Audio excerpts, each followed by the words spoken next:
Ça, on peut aussi le faire sur place pendant environ 1 à 2 minutes. Donc là, nous venons d'échauffer le mollet, on va passer au quadriceps. Pour l'échauffement des quadriceps, on va faire des montées de genoux jusqu'à hauteur de bassin de façon plutôt dynamique, comme ceci et dans l'axe.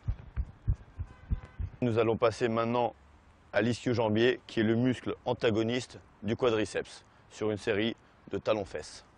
Pareil que sur les montées de genoux, ce sera un talon-fesse de façon dynamique et dans l'axe en restant bien droit, les épaules droites et la tête qui regarde l'horizon. Donc là maintenant, nous allons passer aux adducteurs qui sont nécessaires pour tout ce qui est changement d'orientation et changement de direction sur le terrain. Pour les adducteurs, nous allons passer sur des pas chassés assez dynamiques sans que les pieds se touchent, en changeant, en faisant côté droit et côté gauche. Concernant l'échauffement du bas du corps, tous les mouvements que je viens de vous montrer peuvent être réalisés d'abord à l'arrêt, puis en mouvement, avec une fréquence et une intensité qui vont aller crescendo. Donc maintenant, nous allons passer à l'échauffement du haut du corps et je vais vous montrer quelques gestes utiles et simples à réaliser.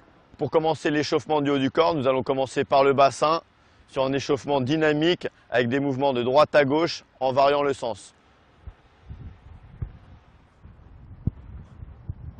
Sur ce mouvement, il est important de bien réaliser un pas de tango de droite à gauche dans les deux sens pour bien échauffer le bassin.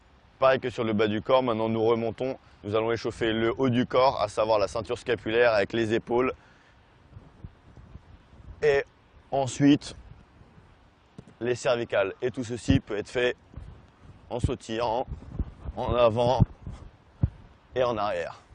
La petite astuce sur l'échauffement va être de s'échauffer dans le sens du jeu pour prendre les repères du terrain avant un match.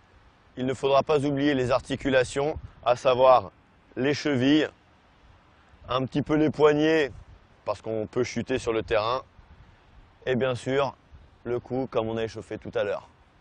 Il sera indispensable de s'échauffer avant chaque match, chaque entraînement afin d'éviter toute blessure et que le corps soit prêt aux efforts qu'il va endurer.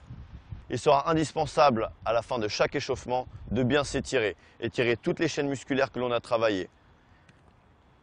Le quadriceps comme ceci, en restant droit, les deux genoux collés, la tête à l'horizon. Descendre comme ceci pour étirer derrière toute la chaîne de l'ischio-jambier. Et sur un mouvement comme ceci, en venant chercher derrière, en collant le talon pour le mollet. Concernant les adducteurs, il en existe plusieurs. Celui que je préconise sera d'écarter les jambes, de rentrer les pointes de pied et de décaler la hanche, qui permet un étirement des adducteurs à droite